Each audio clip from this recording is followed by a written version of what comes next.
안녕하세요. 나 친절 꼼꼼 정혜쌤의 기출가에 오신 여러분 환영합니다. 자, 오늘은 여러분들과 함께 19번 2029까지 9급 가형 풀어보도록 할 거예요. 자, 해당 문제 조금 어려우시다고 의견들 많으신 부분이기 때문에 여러분 궁금한 거 그거 해결해 드릴 겁니다.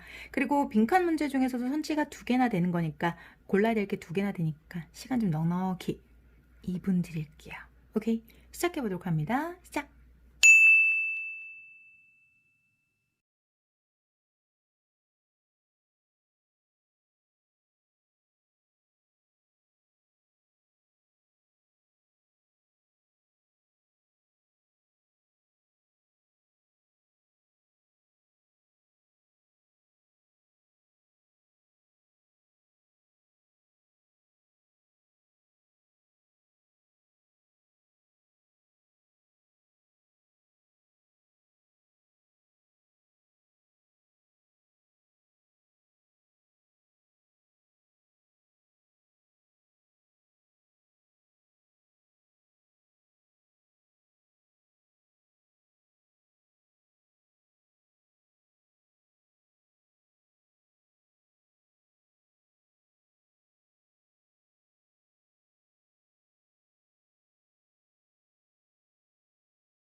자, 여러분 문제 먼저 잘 풀어보셨습니까? 해당되는 영역은요. reading. 독해는 독해인데요. 여러분 writing. 글쓰기를 위한 독해. 그러니까 우리가 글쓰기라는 걸 직접적으로 하는 방법이 있고 간접적으로 하는데요. 간접적으로 글쓰기를 하는 거죠. 빈칸 주고 그냥 써라라고 하면 들어갈 수 있는 게 무한대입니다. 하지만 선지를 먼저 주기 때문에 이 선지의 내용을 통해서 간접적으로 여기에 뭐가 들어갈 건지를 즉 쓰는 방식을 대신해서 들어간다고 해서 이거는 간접 쓰기를 위한 읽기라는 영역입니다. 자, 그래서 여기 A와 B에 들어가는 빈칸인데요. 그러다 보니까 그냥 무한대로 놓고 고르는 게 아니라 이 중에서 고르는 거니까 여기 분석이 너무너무 중요해요. 그래서 해당 빈칸은 한 개도 아니고요. 단어를 2단어나 물어보는 빈칸이기 때문에 더더욱 선지 분석이 매우 중요한데요. 해당되는 선지 분석 먼저 한번 보도록 할게요. 보시면 공통적인 특징이 있죠. 뭐가 있어요, 여러분들? 자, 우리가 decrease, 감소한다. 오케이? 이거는 상승한다. 정확히 반대죠. 그죠? 정확히 반대. 즉, 그러니까 얘네들끼리는 서로 반대. 그러면 결국은 A는 상승인 거야? 하강인 거야? 상승인 거야? 이걸 묻는 문제라는 거. 그리고 B 같은 거는 그러면 어떻게 되느냐? B는 4개가 사실 다 달라요. 하지만 4개가 다 다르나, 그러나 명확히 말하면 이게 주군이죠. 주군. 그러면 주군, 그리고 비활동적인, 안 움직이는 비활동적인. 그리고 요거는 서로 애넌, 생산적인. 정확하게 동의어 관계는 아니에요. 유의어예요. 비슷비슷한 느낌. 그래서 분류를 한다면 크게 이렇게 분류를 할 수 있는 거죠. 뭐? 죽은 거야? 응? 또는 안 움직이는 거야? 비활동적인 거야? 아니면 살아있는 거야? 아니면 생산적인 거야? 이렇게 해서 자, 이렇게 서로가 2개의 큰 그룹핑을 할 수가 있다는 거죠. 그래서 먼저 A번을 먼저 체크를 하시고 나면 나머지 것들은 이 2가지가 decrease라고 하면 bad냐 아니면은 productive냐, increase라고 하면 alive냐 inactive냐 이걸 고르는 거기 때문에 얘네들이 서로가 그룹핑을 잘해서 어떤 내용이 나오겠구나라는 걸 잡아내는 게 되게 중요한 부분입니다. 도다나 빈칸, reading for writing, 글의 문제 유형에 해당이 됩니다. 빈칸 A에 들어갈 얘기는 여러분 정답을 A는 찾기가 비교적 쉬워요. 그런데 B가 사실 어렵고요. B가 논란에 여러분들 여지가 있는 것처럼 많이들 질문을 주시지만 사실은 논란은 이 문제를 맞게 풀지 못하신 분들 사이에 생기는 논란이지 맞게 푸신 분들 사이에는 이게 왜? 왜? 난 뭐? 라고 하시는데 그만큼 얘는 소재가 조금 특이하게 카본을 이용한 탄소 연대 측정기라는 거예요. 탄소 방사선 연대 측정기. 요게 여러분들 그래 아래쪽에 보면 여기 나오거든요. 요게 소재예요. 요게 소재이다 보니까 이거에 대해서 배경지식이 조금 있으시거나 생물학과 학생들은 금방 맞추시더라고요. 솔직히. 그런데 그렇지 않은 분들은 이게 뭐지? 라고 하시는 경우 되게 많으세요. 하지만 배경지식만 가지고 문제 푸는 거 됩니까? 안 됩니까? 안 되죠. 시험 전까지는 최선을 다해서 준비하는 거지만 배경지식이 답에 옳고 그름을 정하면 절대 안 됩니다. 그래서 논리적으로 문제를 푸는 방식에 대해서 집중적으로 설명해 드릴 거고요.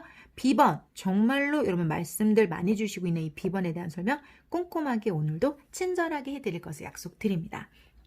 정답 자체를 여러분 바로 제가 요걸 보고 맞추고 요걸 보고서 먼저 맞추는 걸 먼저 하는데 요번 경우는 아주 특별하게 전체적으로 다 읽고 맞추는 걸로 할게요. 카본 14 데이팅에 대해서 저희 이어지는 고퀄 모의고사, 저희 고퀄 모의고사와 그리고 저희 기적사에서 관련된 문제, 파생 문제를 진짜 많이 만들고 있어서 제가 요즘 탄소 연대 측정법에 대해서는 전문가예요. 전문가니까 자세하게 한번 설명해 드리도록 할게요. 어디 가서도 이런 설명 들으실 수 없을 거예요. 한번 보도록 할게요, 여러분. when 뭐 했을 때 유기체라는 것이 살아있었을 때 그것은 흡수합니다. 뭐를 흡수하냐면 이산화탄소를 흡수해요. 공기로부터 그것 주위에 유기체가 살아있다. 제가 유기체를 사람 하나로 그려볼게요. 자, 유기체인데 유기체가 take in 이제 가지고 들어오는 거죠. 근데 가지고 들어오는데 그 가지고 들어올 때 뭐를 가지고 온다? 이산화탄소를 가지고 들어온다는 거죠. 해당 이산화탄소의 대부분은 구성되어져 있습니다. 카본 12로 구성되어져 있습니다. 즉 카본 12로 구성이 되어져 있는데요. 대부분은요. but 아주 적은 양은 구성되어져 있습니다. consist of 뭐뭐로 구성되다. 자, be made of, consist of 둘 다 구성되다는 뜻이고요. 얘는 수동태로, 얘는 능동태로 각각 구성되다입니다. 뭐로 구성되어져 있냐면 카본 14로 구성되어져 있습니다. 대부분은 카본 12고 자, 우리 아주 적은 부분은 카본 14이 되겠습니다. 그러니까 우리가 뭐 예를 들어서 색으로 좀 표현을 해준다면 대부분은 여기까지는 카본 14.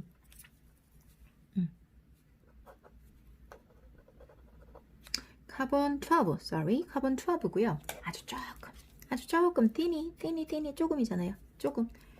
조금만큼은 카본 14 이렇게 되는 거죠. 이렇게 구성이 되어져 있다는 겁니다. 오케이. 다 탄소는 탄소인데 이렇게 구분이 되어져 있다는 거죠. 아주 적은 부분만 카본 14이 된다는 거죠. So 그래서 살아있는 유기체는 항상 매우 적은 양의 뭐를 가지고 있을까요? 자, 이거는 방사성이라는 형용사입니다. 방사성 탄소를 가지고 있는데 그게 바로 카본 14. 아, 카본 14는 방사성 탄소인가 봐요. 방사성 탄소를 갖고 있는 아주 적은 양이라는 거죠.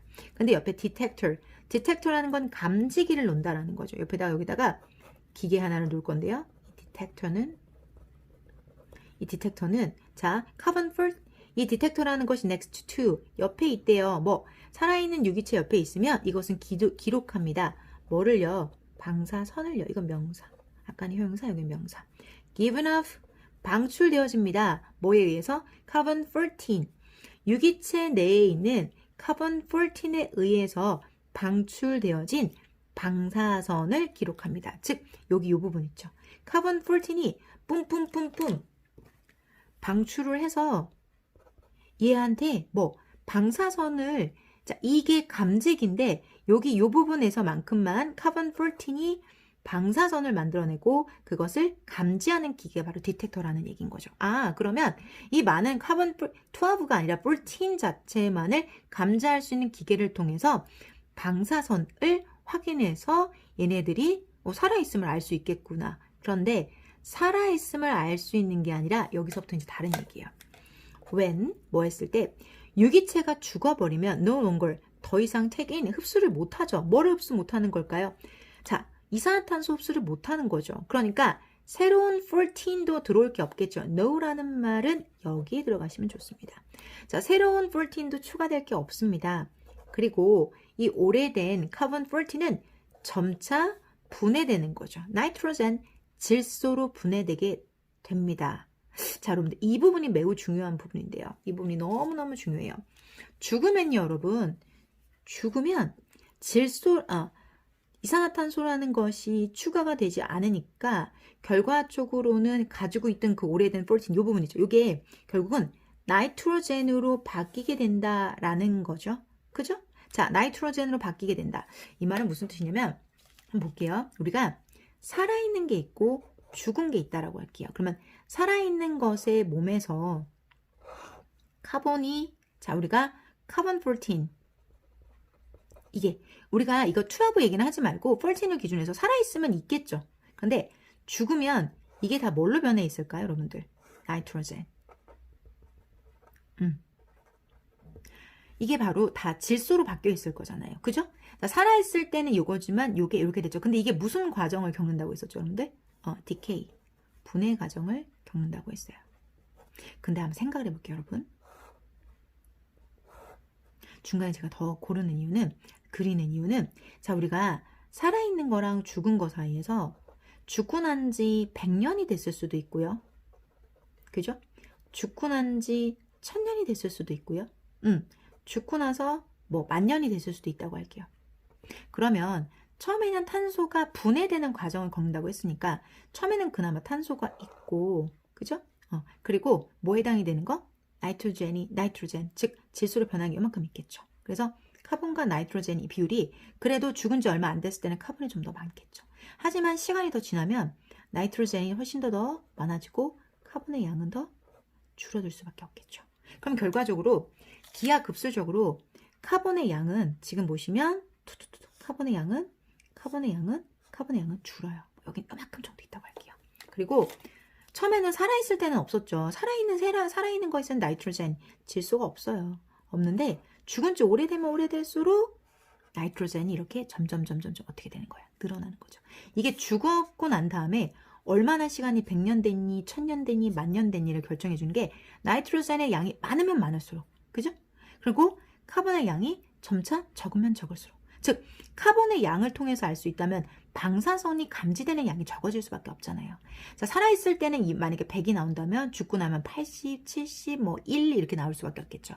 이게 결국은 우리가 알고자 하는 바로 이겁니다. 자, 카본 14이라는 것 자체가 점차 as time goes on, 시간이 지남에 따라서 즉 카본의 양은 뭐 할 수밖에 없어요, 여러분들? 줄 수밖에 없죠. decrease 할 수밖에 없잖아요. 그러면 정답은 1번과 3번을 줄어들 수밖에 없겠죠. 그죠? 여기까지는 쉽게 맞추시는 것 같아요. 그런데 한번 봅시다. over time, 시간이 지나면서 점점 적은 방사선 양이 이산화탄소 14로부터 나오는데 그것이 생산되어집니다. 자, 카본 14의 방사선의 양, 근데 이것이 감지되어지는 거죠. 유기체에서 감지되어져 있는 탄소 14의 양이라는 것 자체가 바로 측정 수단입니다. measure, 수단이 되는 거죠. 어떤 수단이냐? 자, 얘네들이 결과적으로 how long, 얼마나 긴 시간 동안에 유기체가 이러한 상태냐. 즉, 결과적으로는 말하면 감지되어지는 양이라는 것이 측정 수단이 되는 거고 얼마나 긴 시간 유기체라는 것이 이렇게 된 상태냐. 즉, 카본의 양이 정말로 적다라는 거는 얼마나 긴 시간 동안 100년 죽어 있었어, 1000년 죽어 있었어, 10,000년 죽어 있었어, 죽어 있음을 나타내는 거예요. 여러분들 결국은 얼마나 긴 시간 죽은 채로 있었느냐에 따라서 탄소가 점점 사라지는 거죠. 죽은 지 100만 년, 1000만 년 된 건 정말 적을 수밖에 없겠죠. 하지만 바로 죽었을 때는 탄소의 양이 많을 수밖에 없잖아요. 결국은 얼마나 죽어 있었냐를 말하는 거니까 that에 해당이 되는 거죠. 그래서 정답은 1번이 될 수밖에 없는 구조예요. 자, 그런데 선생님 저는 이거 alive라고 봤는데 이건 왜 안 돼요? 라고 하시는 경우가 있어요. 앞에 거는 그래도 알겠는데 이건 왜 안 돼요? 저는 이거라고 생각했는데 그게 없어서 저는 대신 이거 올랐는데요? 하고 3번이라고 대답해 주시는 경우 진짜 많고요. B번부터 먼저 풀어서 저는 2번이 답이었습니다라고 하시는 분들 정말 많았어요. 왜 그런지 알려드릴게요. 자, 보세요. 여기에 이 age라는 단어가 나이라고 해석을 하셔서 그래요. 이게 시대라는 뜻도 되고 나이라는 뜻도 되는데 그냥 age라고 한번 해볼게요. The age of ice, 여러분은 그러면 뭐예요? 빙하기를 나타낼 때 또 age of ice라고 하잖아요. ice age라고 하죠. 즉 결국은 얘는 시대라고 해석을 해도 되는데 방식은 방식인데, 자, 나이를 결정하는 방식, 시대를 결정하는 방식, 뭐 유기체의 이 age를 결정하는 방식을 카본 14 데이팅, 즉 방사선 탄소 연대 측정이라고 부릅니다. 라는 거죠. 아까 이게 중심 소재라고 했죠, 여러분들? 이거라고 불리워집니다. 카본 14의 분해라는 것은 뭐예요? 알칼로지스트로 하여금 find, 찾게 만듭니다. 한때 생존했었던 물질의 나이 그리고 시대라고 했죠. 여기는 이제 나이도 되고 시대도 되는데 시대라고 해석을 해주셔야 돼요. 시대를 확인할 수 있게 해주는 겁니다. 시대를 확인할 수 있게 해주는 겁니다. 즉 얘네들이 죽은 지 얼마나 됐다는 거 알 수 있잖아요. 그러면 이건 100만 년 전. 그러면 결국은 봐봐요. 100만 년 전에 생존했던 공룡, 100만 년 전에 있었던 암모나이트, 100만 년 전에 있었던 뭐 예를 들어서 맘모스 이렇게 되는 거죠. 결국은 한때 생존했었던 해당 매티리얼의 나이가 아닌 시대를 알 수 있게 해준다는 거죠. 즉 방사선의 양을 측정하는 것은, 남아있는 양을 측정하는 것은 적절한 시대를, 이것도 적절한 시대를 추측하게 해준다라는 거죠. 나이라고 해석을 해도 그냥 지나갈 수 있는 부분이긴 한데 이 나이 때문에 여러분들이 결과적으로는 이 문제를 틀렸다라고 한다면 나이가 아닌 시대라고 해석을 해주시는 게 맞습니다. 자, 이 이유는 왜냐면 여러분 봐봐요. 얘가 지금 이게 살아있을 때 제가 카본 14을 가지고 있는 게 100이라고 말씀을 드렸잖아요. 그런데 만약에 얘가 30살을 살고 나서 죽었는지 10살을 살고 나서 죽었는지는 중요하지 않다는 거예요. 100살을 살았는지 10살을 살았는지 단 1년을 살았는지는 이 탄소 양이 살아있을 때는 어차피 똑같다는 거예요. 나이에 따라서 달라진다는 얘기는 없다는 거예요, 여러분들. 결국은 죽고 나서 난 후에 그 다음에 탄소양이 줄어들m에 따라서 결국은 이게 죽은 채로 100년을 있었는지 100만 년을 있었는지 1000만 년을 있었는지 이런 걸 결정해 주는 거니까 어떤 시대를 풍미하면서 살았느냐를 결정해 주는 거잖아요. 고로 죽은 지 얼마 됐는지를 확인하는 것이, 얼마나 죽은 지 오래됐는지 확인하는 것이 그 생물이 어느 시대를 풍미했고 어느 시대에 살았는지, 이 암모나이트는 도대체 어느 시대에 살았는지 알 수 있게 된다는 거죠. 이해되실까요? 그래서 해당 문제의 정답은 뭐에 해당되는 걸까요? 자, decrease, 감소한다. 그리고 자, 죽은 상태가 얼마나 지속되느냐라는 탄소 연대 측정법에 대한 이야기였습니다. 자, 그래서 나는 나이를 알아서 얼마나 살아있는지 이거 보고 알 수는 없어요, 여러분들. 100년을 살고 죽던 1000년을 살고 죽던 간에 죽는 시점을 기준으로 해서 이렇게 얼마나 반감기를 갖느냐, 이게 중요하다는 거죠. 포인트가 되셨을까요? 그래서 많은 질문이 있으셨고 또 고민을 주셨던 문제이기도 합니다. 되셨을까요? 그래서 정답은 여러분들 몇 번을 보시면 되겠습니까? 1번을 보시면 됩니다. 오늘 너무나 수고 많이 하셨습니다. Reading for Writing 문제 19번 국가직 9급 가영이었습니다. 내일 아침 드디어 저희 아침조의 마지막 시간에 봬요. 여러분 안녕.